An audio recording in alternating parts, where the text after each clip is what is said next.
గుంటూరు జిల్లా దుగ్గిరాల మండలం చిలువురికి చెందిన శివనాగరాజు మరణం అందరినీ ఆశ్చర్యానికి గురి చేస్తోంది. ఇదో సినిమా టాకీస్ తో మొదలైన కామ హత్య కథ. శివనాగరాజు భార్య ఓ కామ పిశాచి మొగుడిని చంపి హాయిగా రసవత్తరమైన బూతి వీడియోలు చూస్తూ ఎంజాయ్ చేసింది. దాదాపు 5 గంటల పాటు పోర్న్ వీడియోలు చూసింది. ఎదురుగా మొగుడి శవం, కానీ తన ఒంట్లో మాత్రం కామం. డ్రాక్యులా లవ్ స్టోరీ సినిమాలో కూడా ఎంత కామాన్ని మనం చూసుంటాం. ఈ సమాజం ఎటు వెళుతుంది? ప్రియుడి కోసం భర్తను చంపిన ఆ లేడీ రేపు పిల్లలు నాన్నను ఎందుకు చంపామంటే ఏం చెబుతుంది? బంగారం లాంటి 2 మగపిల్లల జీవితాన్ని తన శృంగార పిచ్చికి బలి చేసింది ఆ నీచరాలు. ఆమె పేరు లక్ష్మీ మాధురి. మొగుడిని చంపిన అందరు లేడీస్ చెప్పినట్లుగానే తనలోని నటనా వేశాన్ని కూడా బయటకు తీసింది. కానీ ఆమె లాంటి హంతకులను పోలీసులు రెగ్యులర్ గా చూస్తుంటారు. అలానే మంగళగిరి పోలీసులు ఈ లక్ష్మి ఆడిన గుండెపోటు కథకు పోటేసి ఆమె బొంకును బయట పెట్టారు. చిలువురుకు చెందిన శివనాగరాజు లక్ష్మీ మాధురికి 2007లో పెళ్లైంది. వీరికి 2 కొడుకులు. అయితే శివనాగరాజు ఉల్లిపాయల వ్యాపారం చేసేవాడు. భార్య లక్ష్మీ మాధురి విజయవాడలోని ఓ సినిమా హాల్లో టికెట్ కౌంటర్ లో పనిచేసేది. జీవితం హాయిగా సాగుతోంది. ఇద్దరు కష్టపడి పని చేసుకుంటున్నారు. పిల్లలే లోకంగా బ్రతుకుతున్నారు. అయితే రెగ్యులర్ గా సినిమాకు వచ్చే సత్తెనపల్లికి చెందిన గోపితో ఆమెకు పరిచయం ఏర్పడింది. పేరుకు తగ్గట్టే తన చిలిపి గోపి తనకు కొత్త సినిమా టికెట్లు కావాలని ఆమెతో పరిచయం పెంచుకున్నాడు. ఆ పరిచయం కాస్త ఫోన్ నంబర్లు మార్చుకోవడంతో అక్రమ బంధానికి దారితీసింది. ఆమెకు తరచూ సినిమా పేరుతో కాల్ చేసేవాడు. ఆమె కూడా అతని దగ్గర డబ్బుందని పడిపోయింది. అయితే లక్ష్మీ మాధురికి అప్పటి వరకు కూడా భర్త చేసే ఉల్లిపాయల వ్యాపారం బాగానే అనిపించింది. కానీ ప్రియుడితో బంధం మొదలైన తర్వాత ఈమెలో ఉల్లిఘాటు ఎక్కువైంది. తన భర్త చేసే వ్యాపారాన్ని అవమానించేది.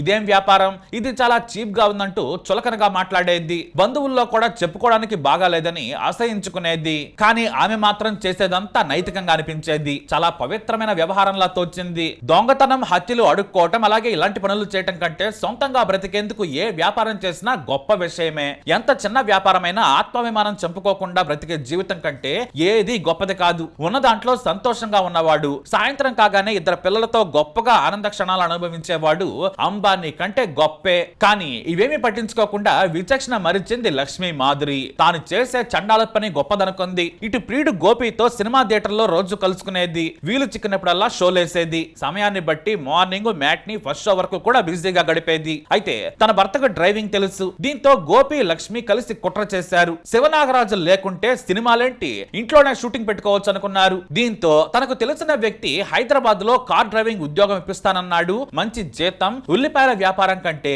ఇదే బెస్ట్ అని ఒప్పించింది. చివరకు భర్తకు ఇష్టం లేకున్నా పిల్లల కోసం, భవిష్యత్తు కోసం వెళ్ళాడు. హైదరాబాద్ లో భర్త ఉండేవాడు. లక్ష్మికి అడ్డు అదుపు లేకుండా పోయింది. విచ్చలవిడిగా గోపితో గోపి ఆట ఆడింది. అయితే భార్య వ్యవహారం మీద అనుమానం ఉన్నా కూడా ధైర్యం చేసి అడగలేకపోయాడు భర్త. ఎందుకంటే తాను హైదరాబాద్ లో ఉంటుండగా గోపి ఎక్కువగా స్థానికంగా ఉంటూ తన భార్యను తరచూ కలుస్తున్నట్లు నాగరాజుకు అనుమానం వచ్చింది. ఎందుకంటే ఈ ట్రావెల్స్ బిజినెస్ కూడా ఈ గోపికి సంబంధించిందే. కావాలని అక్కడే ఉంచారని శివనాగరాజుకి అర్థమైంది. దీంతో హాయిగా బ్రతికే తనకు భార్య పిల్లలను వదిలేసి బ్రతకడం నచ్చలేదు. వెంటనే హైదరాబాద్ నుంచి చిలువురు వచ్చేశాడు. ఇంటి దగ్గరే ఉండి మళ్లీ వ్యాపారం చేసుకుంటూ ఉన్నాడు. అప్పటి వరకు రెక్కలు తెగిన గద్దలా ఎగిరి ఎగిరి ఎంజాయ్ చేసిన లక్ష్మీ మాధురికి చేతులు కట్టేసినట్టు అయింది. వినోదాల విందు దొరకడం లేదు. ప్రియుడు ఒత్తిడి చేయటం మొదలు పెట్టాడు. ఏదో ఓ కారణంతో బయటకెళ్తూ ఎంజాయ్ చేసేది. అయితే ఆమె మీద అనుమానం కలగడంతో శివనాగరాజు ఫోన్ ను గమనించాడు. ఆ నంబర్ ను చూశాడు. అతని అనుమానం నిజమైంది. భార్యను నిలదీయడంతో సినిమా కథలు చెప్పింది. అసలు భర్తకేమీ తెలియదని కబుర్లు చెప్పడం మొదలు పెట్టింది. కానీ చాలా పక్కాగా భార్య, గోపి కలిసి తనను హైదరాబాద్ పంపించారని భార్యకే చెప్పాడు. ఇక ఇద్దరి మధ్య గొడవలు జరిగాయి. మాధురి 3 నెలల క్రిందట తనను భర్త వేధిస్తున్నాడంటూ దుగ్గిరాల పోలీస్ స్టేషన్ లో ఫిర్యాదు కూడా చేసింది. దీంతో 2 కుటుంబాల వారిని పిలిచి వారి సమక్షంలో భార్యాభర్తలకు కౌన్సిలింగ్ ఇచ్చి పంపించారు. అయినా సరే లక్ష్మీ మాధురి పద్ధతి మార్చుకోలేదు. ఆమెకు బూతు వీడియోలు చూసే మంచి సంప్రదాయపు కట్టుబాట్లు కూడా ఉన్నాయి. ఇటు ప్రియుడితో కలిసి ఎంజాయ్ చేస్తూ సుఖానికి మరిగిన ఆమె ఎడబాటు తట్టుకోలేకపోయింది. ఏం చేద్దామని ప్రియుడిని అడిగేది. అయితే ఈ మధ్యలోనే భార్య తీరు, ప్రవర్తన అతనికి భయం కలిగించాయి. ఎందుకంటే భర్త ఇంట్లో నుంచి కదలడం లేదు, తనను కదలనివ్వడం లేదు. మరోవైపు గోపి గుర్తుకొస్తున్నాడు. గోపి ఫోన్లు చేస్తూ ఉన్నాడు. దీంతో ఇంటి దగ్గర నుంచి భర్త కదలకపోవడంతో మొగుడిని చంపాలనుకుంది. తనలోని కామ అగ్ని పర్వతాన్ని బద్దలు చేసుకోవాలంటే గోపితోనే గడపాలి, అతనితోనే జీవితం అనుకుంది. గోపి కూడా నువ్వు నేను బెస్ట్ పెయిర్, ఎంజాయ్ చేద్దాం, నాగరాజును చంపేద్దామని నిర్ణయం తీసుకున్నారు. కామోద్రేకంలో ఆలోచన లేకుండా హత్యకు ప్లాన్ చేసింది లక్ష్మీ మాధురి. శివనాగరాజు అప్పటికే భార్య తీరుతో వణికిపోతున్నాడు. తన భార్య నుంచి ప్రాణహాని ఉందేమో అనుకున్నాడు. అయినా సరే లక్ష్మీ మాధురిలో హంతకురాలను చూడలేకపోయాడు. పిల్లల కారణంగా అతనికి ప్రేమ మైకం కమ్మింది. కానీ భార్యకు మాత్రం గోపి మైకం కమ్మింది. మొత్తం 20 మాత్రలతో హత్యకు ప్లాన్ చేశారు. ప్లాన్ ఏలో భాగంగా జనవరి 18వ తేదీన భర్తతో బాగా తినిపించాలని బిర్యానీ చేసింది లక్ష్మీ మాధురి. అందులో మసాలాలు దట్టంగా వేస్తుంది కాబట్టి స్మెల్ రాదనుకుంది. ఇంకేముంది, హైదరాబాద్ మసాలా నూరి అందులో 20 మాత్రలు వేసి మళ్లీ నూరింది. భర్తకు బాగా బిర్యానీ తినిపించింది. తాను తర్వాత తింటానని చెప్పింది. బిర్యానీ పూర్తి చేసే టైంకే మత్తు ఆవహించడంతో బెడ్రూమ్ లోకి వెళ్లి పడుకున్నాడు నాగరాజు. గాఢంగా నిద్రపోయాడు. రాత్రయ్యే వరకు కూడా ఎదురు చూసింది. చుట్టుపక్కల వారు పడుకునే వరకు వెయిట్ చేసి ప్లాన్ ఏలో రెండో భాగం పూర్తి చేసేందుకు గోపికి కాల్ చేసింది. ఇతను శృంగార హంతకుడు కూడా. ఆ నీచుడు శివనాగరాజు ఛాతిపై కూర్చున్నాడు. మాధురేమో భర్త మొహంపై దిండు పెట్టి నొక్కుతూ ఉంది. చివరికి శ్వాస ఆడక శివనాగరాజు నిద్రలోనే చనిపోయాడు. కాసేపు ఇద్దరు చూశారు. ఒకరు హార్ట్ బీట్ డాక్టరు, మరొకరు పల్స్ డాక్టర్ల మాదిరిగా చెక్ చేశారు. శివనాగరాజు చనిపోయాడని నిర్ధారించుకోగానే గోపిని పంపించేసింది. రేపటి నుంచి మనకు పండగే, నువ్వు వెళ్లిపోమనడంతో దొంగలా వచ్చి హంతకుడిలా వెళ్లిపోయాడు గోపి. ఇక భర్త శవానికి ఎదురుగా కూర్చుంది లక్ష్మీ మాధురి. ఫోన్ ఓపెన్ చేసింది. ఆమెకు ప్రియుడు గోపి గుర్తుకొచ్చాడు. రేపటి నుంచి శృంగార వినోదాల విందనుకుంది. ఈ లోపు శరీర దాహాన్ని తీర్చుకునేందుకు బూతి వీడియోలు చుట్టం మొదలు పెట్టింది. కనీసం భర్త మీద ప్రేమ కాదు కదా, కనీసం కనికరం కూడా లేదు.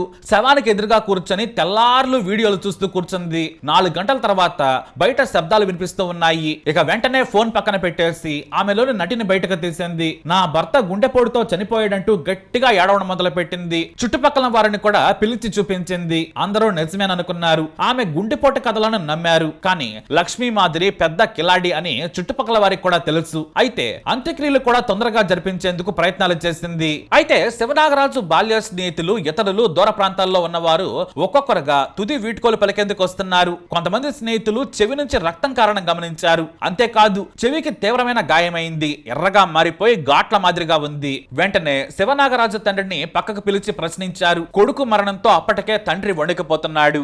ఏ తండ్రికైనా సరే తాను బ్రతికుండగా కళ్ళెత్తిటే చెట్టు లాంటి కొడుకు చనిపోతే ఏ గుండె కూడా తట్టుకోలేదు. శివనాగరాజు తండ్రి పరిస్థితి కూడా అదే. దీంతో వారి అనుమానంతో భయపడ్డాడు. శివనాగరాజు స్నేహితులు పోస్ట్ మార్టం చేయించాలన్నారు. దీంతో తండ్రితో ఫిర్యాదు ఇప్పించారు. పోలీసులు ఫిర్యాదును తీసుకున్నారు. ఎస్ఐ వెంకట్రవి కేసు నమోదు చేసి మృతదేహాన్ని పోస్ట్ మార్టం పంపించారు. అయితే లక్ష్మీ మాధురి ఎన్ని డ్రామాలాడినా కూడా పోస్ట్ మార్టం ని మాత్రం బురిడి కొట్టించలేకపోయింది. మొత్తానికి పోస్ట్ మార్టం లో నిజం బయటపడింది. మృతిని ఛాతి వద్ద ఎముకలు కూడా విరిగి ఉన్నాయి. ఊపిరి ఆడకపోవడం వల్ల చనిపోయాడు. ఇది హత్యనని తేలడంతో పోలీసులు రంగంలోకి దిగారు. ఇంకేముంది, సినిమా టాకీస్ కథ బయటపడింది. నిజం ఒప్పుకుంటున్నానని ఒప్పేసుకుంది. ఇక ఆమె ఫోన్ ని స్వాధీనం చేసుకున్నారు పోలీసులు. అప్పుడు పోలీసులకు అర్థమైంది ఈ లక్ష్మీ మాధురి కిలాడి పోను లేడీ అని.